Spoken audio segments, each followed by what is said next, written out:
हम लोग रमेश भाई जी ओझा, स्वामी घोषानंद जी महाराज, सारे बड़े बड़े संत हैं, सब बैठे थे पूजा कर रहे थे, नहीं कैलाश में पहला अभिषेक। तो किसी ने मेरे कान में आके कहा कि कल जो ग्रुप था उसमें एक यंग लड़का था, वो लड़का खत्म हो गया, मेरा खत्म हो गया, इतना सुंदर था प्यारा बच्चा खत्म हो गया। कैसे? बोले कि उसको सांस की प्रॉब्लम हुई, हाई एल्टीट्यूड, और कोई इलाज का पैसा नहीं, बस खुशी नहीं है, कुछ चला गया। मुझे बहुत खराब लगा। मैं उठा तो भाई जी बोले पूजा तो कर लो, रमेश भाई जी, भाई श्री, अरे पूजा तो कर लो। मैंने तो मेरी पूजा कर ली।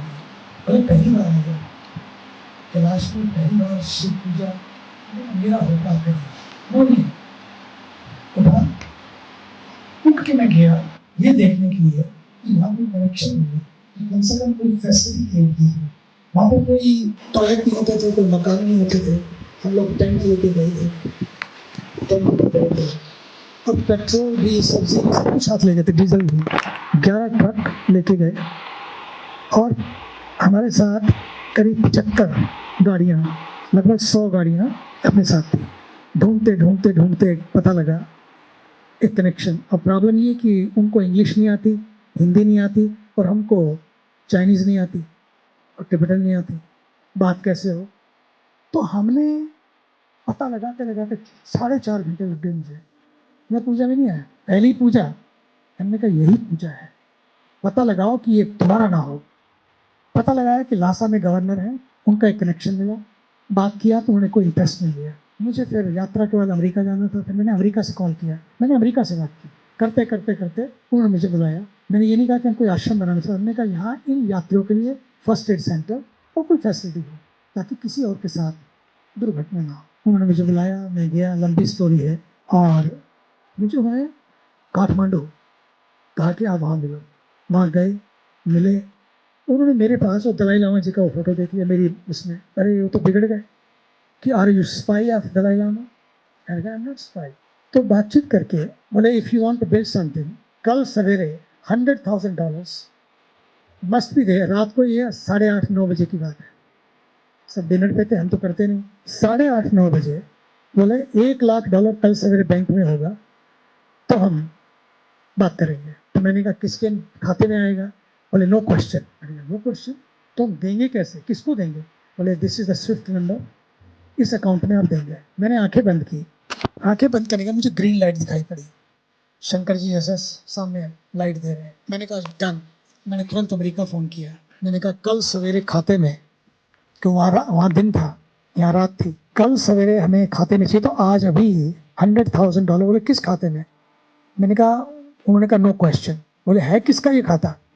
तो मैं कि यही समझ लो शंकर जी ने ग्रीन लाइट दी है, चले गए तो चले गए, लेकिन आप इसको कर दीजिए।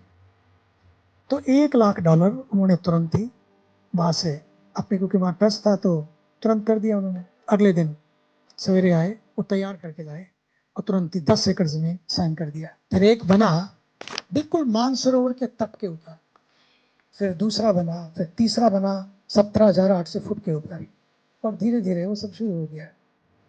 और प्रभु कृपा से आज वहाँ पर कोई भी जाए, अब तो उस समय तो कुछ नहीं था, फिर पानी कहाँ से लाओ? अब 17,800 फुट के ऊपर आप बनाओ, पानी कहाँ से आएगा? तो हमने कुआं खुदवाया वहाँ 17,800 फुट में, फिर 16,000 फुट में, फिर टॉयलेट बने। टॉयलेट को लाने का कल्चर हम ही लोग लेके आए, तो टॉयलेट नहीं होता, बड़ी समस्या। फिर धीरे धीरे सब हुआ भगवान की कृपा से, और आज तो वहाँ बहुत कुछ, कल ही परसों कोई कह रहा था, अब तो बहुत कुछ बन गया। ये जो है ये 17,800 फुट पे तीसरा बना।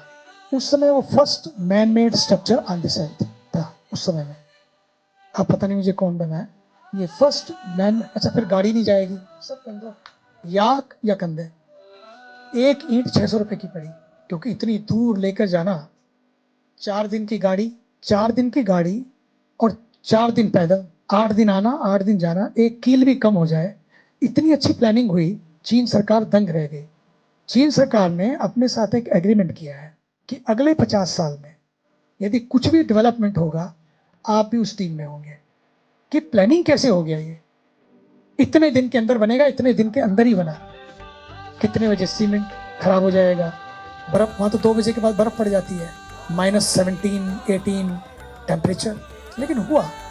तो प्रधानमंत्री जी ने पूछा, अटल बिहारी वाजपेयी जी ने उस समय, ये हुआ कैसे? मैंने उनको एक ही बात कही, भोले बाबा चाहते थे। जब भोले बाबा चाहते हैं, इसलिए हम लोग भोले बाबा अपने, वही हमारा परिवार और वही हम के सरदार, बस ये मानकर अपने चलते चलें, बात बन जाएगी।